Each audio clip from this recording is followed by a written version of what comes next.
헌재가 만장일치로 탄핵 인용 결정을 내리면서 박근혜 전 대통령은 우리 헌정 사상 처음으로 파면된 현직 대통령으로 남게 됐습니다. 이와 더불어 정치권은 대선 국면으로 급속히 빠져들고 있는데요. 네, 조혜진 전 새누리당 의원, 배재정 전 더불어민주당 의원 모시고 자세한 이야기 나눠보도록 하겠습니다. 네, 어서 어서 오십시오. 오십시오. 네, 반갑습니다. 네. 대통령 탄핵이라는 헌정 사상 초유의 사태, 일단 어떤 의미로 보시는지 두 분께 한 말씀씩 듣겠습니다. 네, 어떻게 보십니까? 어제 선고 내릴 때 이정미 헌법재판소장이 첫 말이 그 헌법은 모든 대통령을 비롯한 모든 권력기관의 존립 근거고 또 국민은 그 헌법을 만들어내는 힘의 원천이다라고 이야기했는데 그거는 한마디로 말하면 법치주의, 또 법의 지배, 그리고 국민주권, 주권재민 이걸 선포를 한 겁니다. 당연한 이야기인데도 그것이 탄핵 결정에 중요한 근거가 되는 거는 그동안에는 대통령이 뭐 그 정도는 할 수 있지 않느냐고 하면서 초법적인 행위, 통치행위라는 이름으로 초법적인 행위. 대통령이면 뭐 가까운 사람한테 조금 이렇게 기밀 알려주고 뭐 협조도 받을 수 있는 거고 그 사람이 부탁하는 거 정도면 대통령이 취직도 시켜줄 수 있고 뭐 기업한테 돈도 좀 받아낼 수 있고 뭐 이런 거 아니냐라고 되어 있었는데 그거 아니라는 거죠. 그건 다 위헌이라는 거고 그건 그 제왕적 대통령제 더 이상 우리가 용납할 수 없다라는 것 갖다가 그 헌법재판소에서 분명하게 했다는 데서 우리 그 정치가 우리 또 국정이 나라가 새롭게 출발할 수 있는 중요한 계기를 만들었다고 생각합니다. 예, 주권 재민, 국민 주권주의를 확인한 판결이었다. 네, 의원님은 어떻게 보십니까? 기본적으로 동의하고요. 국민들이 주권자로서 내린 명령이 정당하다는 것이 확인되었다는 생각을 했습니다. 실질적으로 촛불 집회에서 우리 국민들의 민심은 헌법 정신을 어긴 대통령을 탄핵하라는 것이었고요.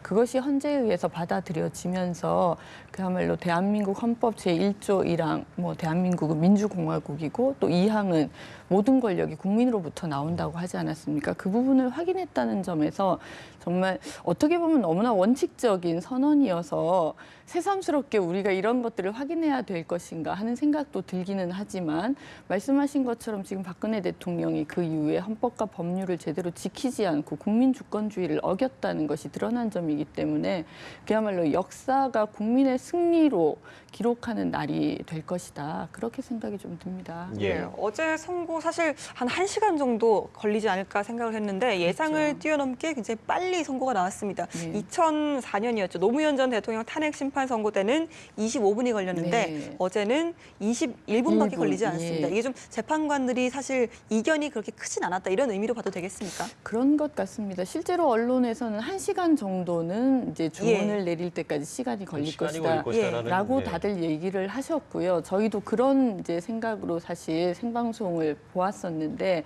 21분 만에 선고를 하는 것을 보고 그 신속성에 조금 놀라기도 했고요. 그래서 언론 보도를 이제 통해서 나오는 것으로는 이미 며칠 전에 이제 만장일치로 탄핵 인용이 내부적으로는 정리가 된 것이 아닌가라는 그런 이제 보도가 나오고 있고 실질적으로 어제 그렇게 신속하게 판단을 하신 것도 모든 국민들의 귀추가 주목되는 상황에서 불확실성을 확실히 좀 빨리 끝내고 싶어하는 우리 헌법재판관님들의 그런 이제 국민을 위한 배려가 좀 드러난 것이 아닌가 그런 생각을 했습니다. 예. 의원님은 어떻게 보세요? 예, 원래 작년에 연말에 국회에서 탄핵 의결을 할 것인가. 그걸 놓고 야당이 고민을 많이 했던 이유가 국회에서 의결 해서 재판소에 넘기더라도 재판관들이 거의 9명 중에 7, 8명이 보수라서 기각될 가능성이 높다 해가지고 주저주저 하다가 결국 촛불 민심에 밀려가지고 그렇게 의결을 해서 넘긴 거거든요.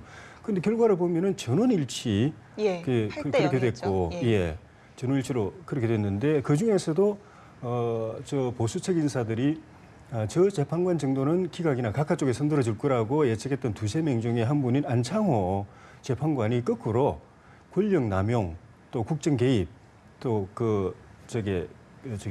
정경 유착 이런 정치적 폐습을 여기서 끊지 않으면 안 되고 이걸 끊기 위해서는 대통령 파면이 불가피하다고 오히려 역설적으로 이야기했을 정도로 재판관들 사이에 별 이견이 없었던 것 같아요.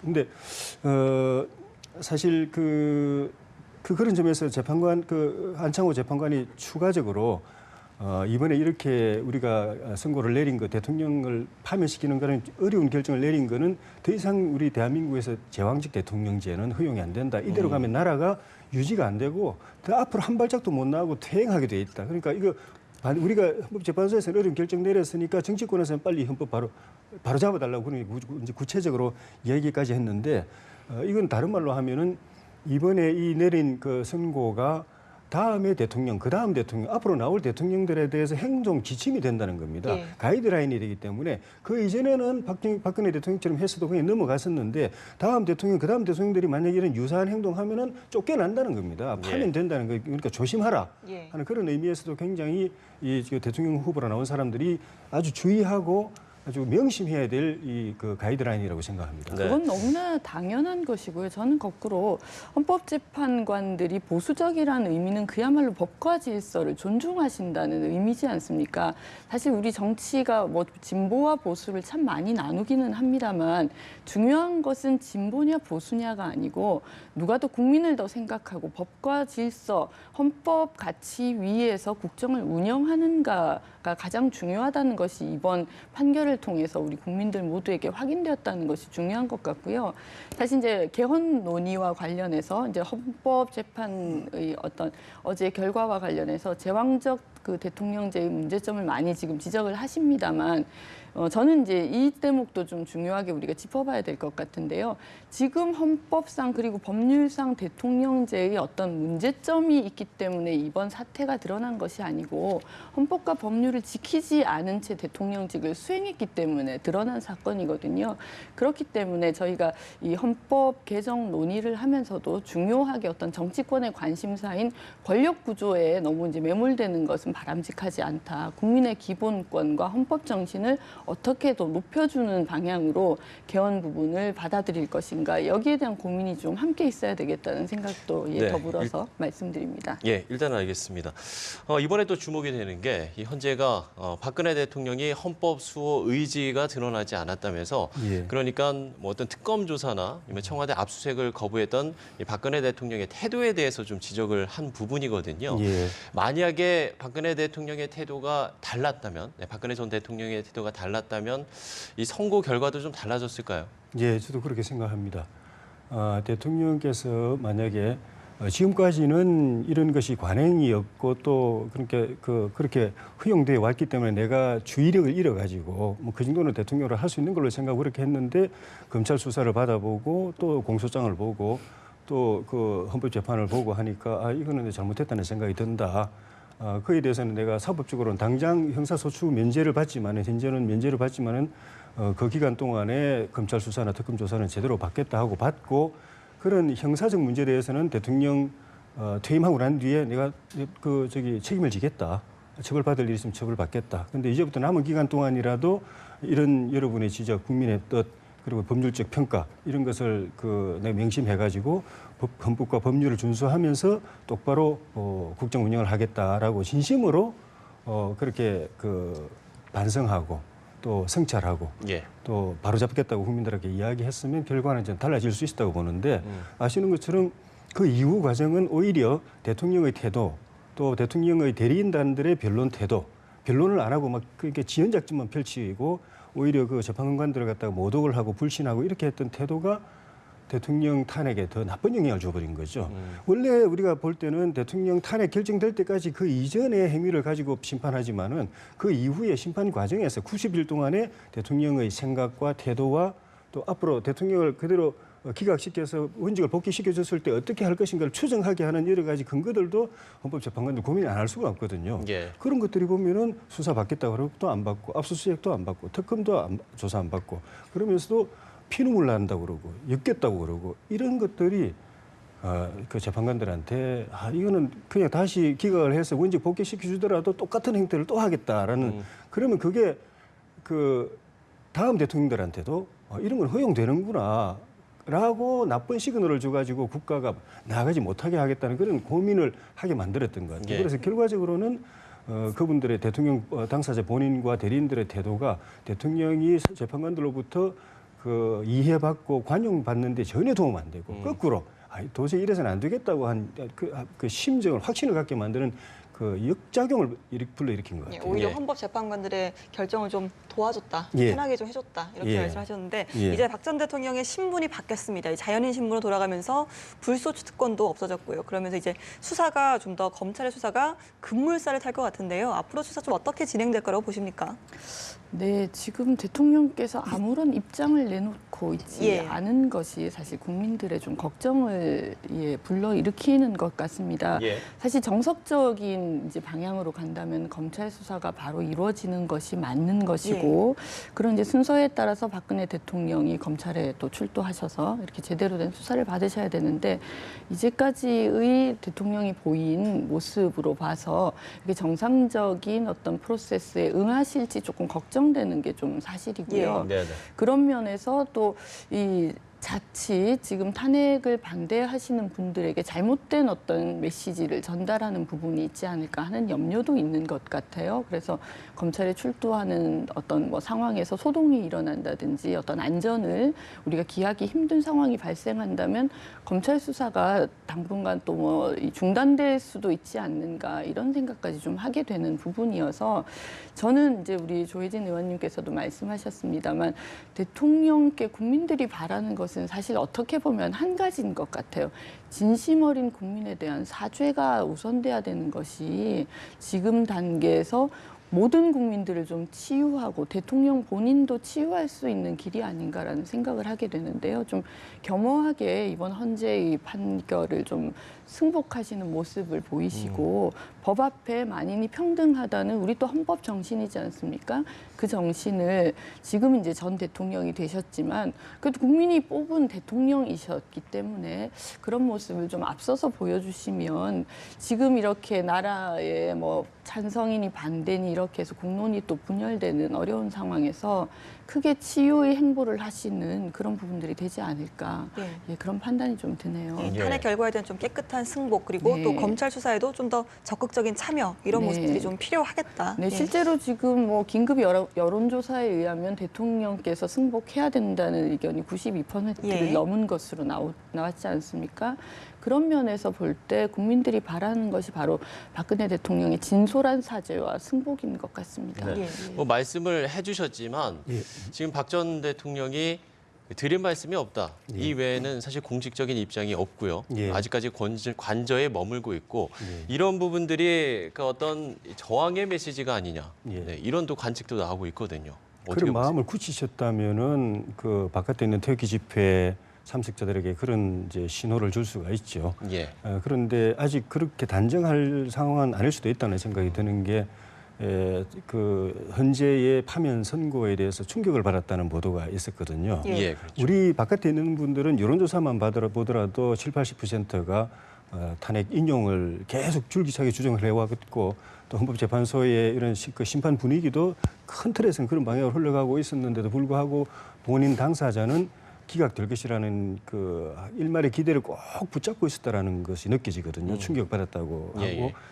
그런 거 보면은 그게 사실이라면은 어제 오늘 사이는 본인이 수습이 안 되는 그런 정신적인 혼란 상태 또 어떻게 보면 멘붕이랄지 좀 아노미 상태랄지 그런 상태인 것 같은데 좀 시간이 지나서 그걸 이제 수용하게 되고 예, 예. 또 앞으로 그 전직 대통령으로서 어떻게 처신할 것인지에 대해서 좀 전에 배재정 의원님 말씀하신 그런 방향으로 잘 정리가 돼 가지고 민심과 함께 호흡할 수 있는 그런 쪽으로 이제 입장이 정해지면은 뭔가 발표를 하실 수도 있는데 뭐 관저를 떠날 시점에 어떤 그 메시지를 발표할 뭐 가능성이 좀 있다고 보시는 건가요? 만약에 그게 수용이 되고 또 예. 앞으로 자기가 어떻게 할 것인지 어떤 행보를 할 것인지에 대해서 정리가 되면은 뭐라고 이제 말씀하실 수도 있는데 그것이 안 서면은 입장 발표하기 좀 어려울 수도 있고 그런데 결과를 놓고 보면 입장 발표를 안 하면은 그냥 아직 마음이 정리가 안 됐나 보다라고 받아들일 가능성보다는 수용을 못 하는구나. 마음속에서 그에 대해서 저항감을 가지고 있구나라고 예. 받아들여질 소지가 있어 가지고 그래서 결과 뭐 현상적으로는 밖에 있는 태극기 부대들, 태극기 집회 참석자들한테 그 사람들도 마음을 정리하고 일상으로 못 돌아가게 하고 이후에 어떤 그들 말하는 이제 탄핵 무효 투쟁이라든지 이런 걸 이어갈 만한 빌미를 줄 수도 있다는 점에서 본인이 조금 섭섭하고 또 수용 못하는 부분이 있더라도 대의에서 또 전직 대통령으로서 큰 틀에서 국민 화합과 또 치유를 생각해서 수용하고 또 하나가 되고 또 그 뒤에 나라가 또 잘 되기를 바라는 그런 메시지를 남겨주시는 것이 본인과 나라를 위해서 저는 좋다고 생각합니다. 예, 국정공백 상태가 정말 완전히 이제 시작이 되면서 황교안 권한대행의 가장 큰 과제가 이제 조기 대선이 되지 않았습니까? 그런데 이 조기 대선을 운영을 하려면 무엇보다 이제 본인의 출마 여부부터 좀 깨끗하게 밝혀야 되지 않을까 싶은데요. 여기에 대해서 어떻게 보십니까? 네, 그동안은 황 대행이 뭐 NCND라고 하죠. 뭐 거기에 대해서는 이제 특별한 언급을 좀 자제하는 쪽으로 비춰서 예. 대선 출마에 관심이 있으신 것 아닌가라는 또 이제 시중의 의혹을 불러일으키기도 했는데요. 예. 지금 이렇게 막상 대통령이 탄핵되는 상황이 되었기 때문에 아마 대선 출마를 결심하시기는 쉽지는 않을 것 쉽지 같아요. 않다. 그러니까 예. 모든 상황을 다 뒤로 하고 나의 대선 출마를 위해서 대행을 또 다른 분에게 넘겨주는 상황을 만든다는 것이 막상 이렇게 탄핵이 되는 과정에서는 쉽지 않을 거라고 생각을 하는데 어떻게 되었든 황 대행으로서는 빨리 입장 정리를 해주시는 게 필요할 것 예. 같아요. 지금 그 공직자가 원래 그 선거에 나오기 위해서 공직을 그만두는 것이 원래는 선거일 전 50일입니다만은 실질적으로 이번 이제 그 조기 대선에서는 한 달 정도 전에 사퇴하면 된다라고 지금 이제 중앙선관위에서 얘기를 하고 있는데요. 그렇게 보면 이제 그 시간이 또 너무 길어진다는 측면이 또 있을 수 있고 또 그 각 당마다 또 경선 일정이 지금 진행되고 있기 때문에 만약에 뭐 특정한 정당을 통해서 이 대선 출마를 하시려고 하면 경선 과정에 참여해야 되는 부분이 생기지 않겠습니까? 그래서 그 시간이 그렇게 많지 않은 것 같습니다. 뭐 빠르면은 3월 말께 혹은 아무리 늦어도 4월 초에는 결정을 하셔야 될 텐데 예. 지금 불확실성을 아무래도 빨리 해소하는 것이 국민적인 안정을 위해서 도움이 되기 때문에 황 권한대행께서도 본인의 입장을 빨리 좀 밝히시고 국정의 안정에 도움이 되는 방향으로 행보를 하시는 것이 맞겠다. 그런 예. 판단이 듭니다. 예, 여론조사에 의하면 사실 부정적인 여론이 좀 압도적이거든요. 황교안 예. 권한대행의 어떤 출마 여부에 대해서 조 의원께서는 어떻게 보십니까? 예, 그 개인에 대해서는 법무부 장관 때도 비교적 반듯하게 했고 총리로서도 큰 흠이 없이 이제 했다라는 평가는 있지만은 예. 어쨌든 그 기간 동안에 이런 대통령이 파면되는 그런 일들이 벌어졌기 때문에 책임이 있다면은 가장 큰 책임자 중에 한 사람이라는 그런 그 지적에서 좀 벗어나기가 쉽지가 않고 또 어쨌든 자기를 법무장관 총리까지 시켜준 대통령이 임명권자가 이제 파면이 되는 그런 비극적인 불행을 맞은 상황에 자기는 또 대통령이 되겠다고 나서는 것도 사실은 그게 우리 인지상정상 안 맞은 부분도 있고 예.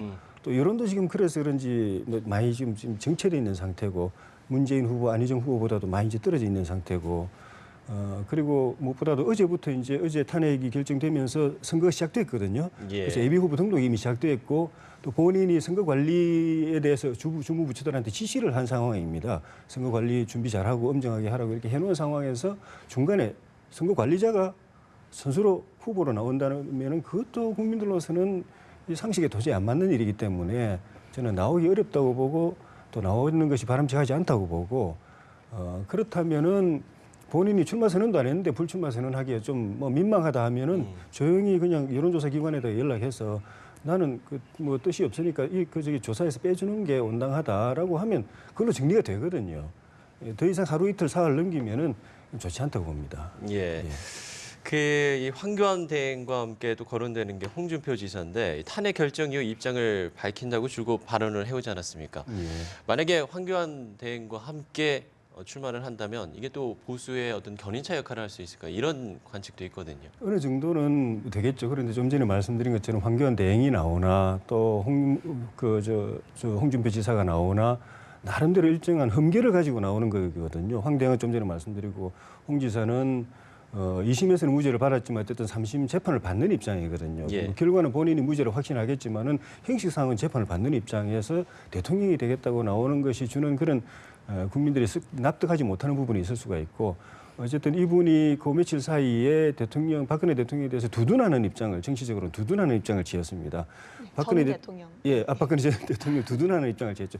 예. 그 친박들은 뭐 심한 말로 양아치박이라고까지 하면서 이제 비판했지만은 박 전 대통령 두둔하는 입장이었기 때문에 그것도 이게 전체적인 그 국민 정서하고는 안 맞은 부분도 있고 또 이분이 바람을 일으키려면은 새로운 인물이었으면 국민이 모르고 기대를 한번 걸어볼 만한 새로운 인물이었으면 바람을 일으킬 수도 있는데 뭐 정치 워낙 오래 하셨고 선거도 많이 하셨고 대통령 선거도 나와보신 당내 경선에서 나와보신 분이어서 일정한 그런 한계가 있지 않겠는가 하는 생각이 듭니다. 예, 민주당 그래도, 이야기. 예, 아마 나오시고 싶어 하시는 것 같기는 예. 하다. 그런 생각이 들고 예. 조금 재밌는 것이 윤창중 전 대변인이 지난 7일 본인의 블로그를 통해서 또 홍 지사에 대해서 평을 한 게 지금 화제가 되더라고요. 좋은 평은 좀 하지 않으셨어요. 예.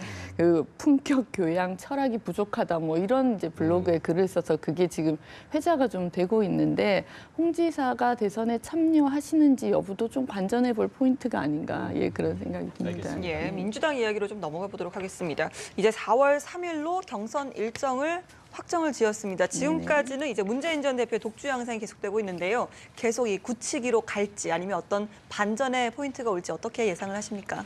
우선 지금 많은 분들이 2위 싸움이 치열해지다 보니까 2위 예. 싸움이 어느 정도 선까지 이제 독주에 영향을 미치느냐에 관심을 좀 가지실 것 같아요. 예. 탄핵 이후에 지금 이재명 지사의 그 시장에 대한 또 관심이 조금 더 높아지는 것으로 나오고 있기도 해서 그런 부분들을 국민들께서 이제 유념해서 보실 것 같고요. 그렇지만 당분간은 뭐 문재인 대표가 그 큰 실수가 없으시다면 지금까지 정도의 굳히기가 이제 좀 대세론으로 보이지 않을까라고 생각은 하게 되는데 이제 4월 3일이라는 게 결선 투표가 없게 되면 그렇게 결정이 되는 것이고 만약에 결선 투표가 있게 되면 또 4월 조금 8일이죠. 더 네. 예, 이제 시간이 걸리게 될 텐데 과연 결선 투표까지 가게 될는지 예, 저희도 뭐 민주당원의 한 사람으로서 관심을 가지고 있습니다. 예. 예. 국민의당과 바른정당은 사실 지금 좀처럼 지지율의 반등의 계기를 잡지 못하고 있거든요. 예. 결국에는 중도 보수의 표심을 어떻게 흡수하느냐 이게 관건이지 않을까 싶은데 예. 어떻게 보세요? 지금까지는 중도 표심 또 보수의 일부 표심까지도 탄핵 그 이슈 때문에 예. 정권 교체 또는 문재인 후보, 민주당 이쪽으로 많이 몰려간 측면이 있거든요.